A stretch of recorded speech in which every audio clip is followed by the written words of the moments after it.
ጤና ይስጥልኝ ተመልካቾቻችን፣ ዜና በምልክት ቋንቋ ቀርባሉ። ጤና ሚኒስቴር በኢትዮጵያ ተላላፊ ያልሆኑ በሽታዎችን መከላከል ላይ ትኩረት አድርጎ እንዲሰራ በተወካዮች ምክር ቤት የጤና ማህበራዊ ልማት ባህልና ስፖርት ጉዳዮች ቋሚ ኮሚቴ አሳሰበ። በበጀት ዓመቱ ሩብ ዓመት ከ34 ቢሊዮን ብር በላይ ዋጋ ያላቸው መድኃኒቶችና የሕክምና መገልገያ ወደ ክምችት እንዲገቡ መደረጉን ጤና ሚኒስቴር ገልጿል።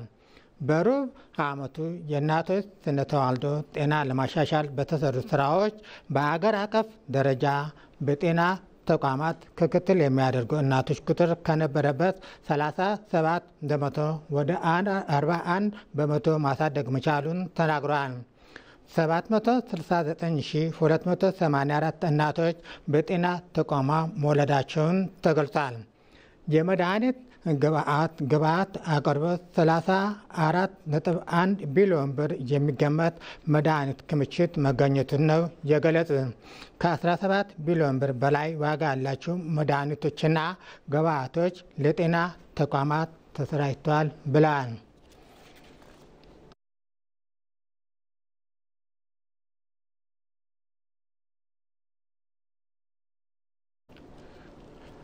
ሀያኛው የብሔር ብሔረሰቦችና ሕዝቦች ቀን ኢትዮጵያውያን በሀገራዊ አጀንዳ ላይ በጋራ በቆምንበት ወሳኝ የታሪክ ምዕራፍ ላይ ሆነን የምናከብረው በመሆኑ ልዩ ይሆናል ሲሉ በፌዴሬሽን ምክር ቤት የመንግስት ግንኙነት የዲሞክራሲ አንድነትና የሕገ መንግስት አስተምህሮ ቋሚ ኮሚቴ ጸሐፊ ወይዘሮ ባንቺ ይርጋ መለስ ተናገሩ። የብሔር ብሔረሰቦችና ሕዝቦች ቀን ባለፉት 19 ዓመታት ሲከበር የሕዝቦችን ትስስር በማጎልበት የክልሎች ኢንቨስትመንት እንቅስቃሴን ለማሳደግ የቱሪዝም መሰረተ ልማቶችን ለማልማትና ለማስተዋወቅ ላይ የጎላ አስተዋጽኦ እንደነበረው ተናግሯል። ከአጎራባች ሀገራት ጋር የዲፕሎማሲ ግንኙነት ማጠናከርና የሀገር ገጽታ ግንባታ ላይም አስተዋጽኦ ከፍተኛ እንደሆነ ወይዘሮ ባንቺ ይርጋ መለስ ገልጸዋል። ኢትዮጵያ ወደ አዲስ ምዕራፍ በመሻገር ሂደት ውስጥ በዓሉ በህዝቦች መካከል ሀገራዊ መግባባት እንዲፈጠር፣ የዲሞክራሲያዊ አንድነት እንዲጠናከር እና ህብረ ብሔራዊ አንድነት እንዲጎለበት የሚያስችሉ ተግባራት የሚከናወኑበት በዓል መሆኑን ተናግረዋል።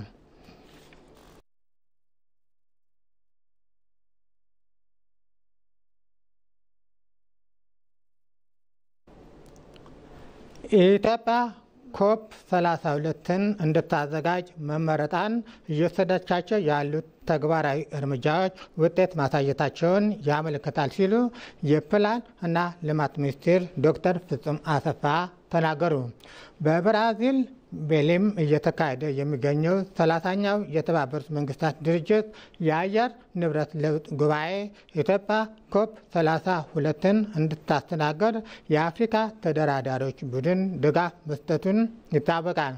በተለይ የአፍሪካ ቡድን ያሳየው ድጋፍ የሚደነቅና አፍሪካውያን ወንድሞች በኢትዮጵያ ላይ ያላቸውን እምነት በድጋሚ ያረጋገጡበት ነው ያሉት ሚኒስትሯ የቀረው መደበኛ ስርዓቱ ጠብቆ መጽደቅ ብቻ መሆኑን ትልቅ ስኬት መሆኑን ተናግረዋል።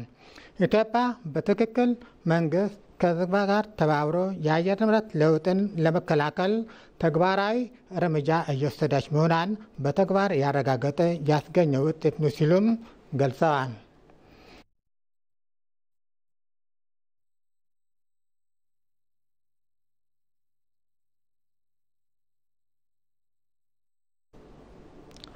ዘላቂ ሰላምን ለማስፈን በሚደረገው ጥረት ከእውነትና ሰላም ፈቀቅ ማለት እንደሚያስፈልግ የኢትዮጵያ ሃይማኖት ተቋማት ጉባኤ ጠቅላይ ጸሐፊ ሊቀ ትጉሃን ቀሲስ ታጋይ ታደለ ተናገሩ።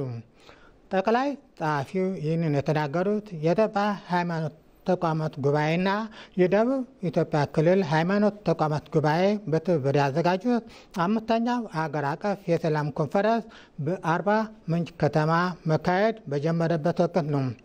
ኮንፈረንሱ አለመግባባቶችን ለመፍታት የተጀመሩት ጥረቶችን ማገዝ፣ አለመግባባቶች በሰላማዊ መንገድ የመፍታት ባህል ማዳበርና ሰላማዊ እሴት ግንባታ የሀገር ሽማግሌዎች እንዲሁም የሃይማኖት አባቶች ሚናን ለማጎልበት የታለመ መሆኑን አስረድተዋል። በመሆኑም ሰላምን ለማጽናት በሚደረገው ጥረት ከእውነትና ሰላም ፈቀቅ ማለት አያስፈልግም ሲሉ ተናግረዋል።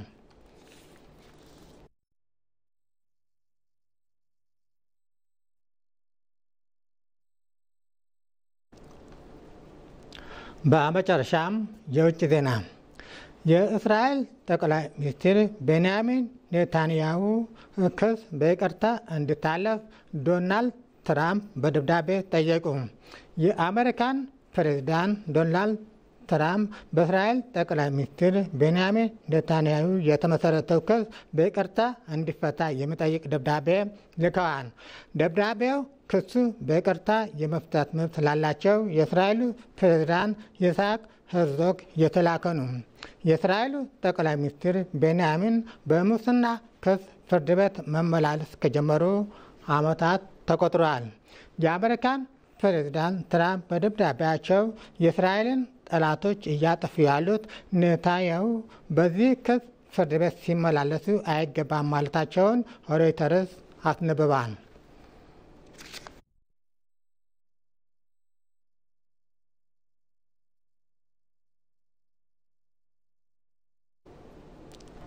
ዜናው አበቃ። ከቀሪ ፕሮግራሞቻችን ጋር መልካም ቆይታ።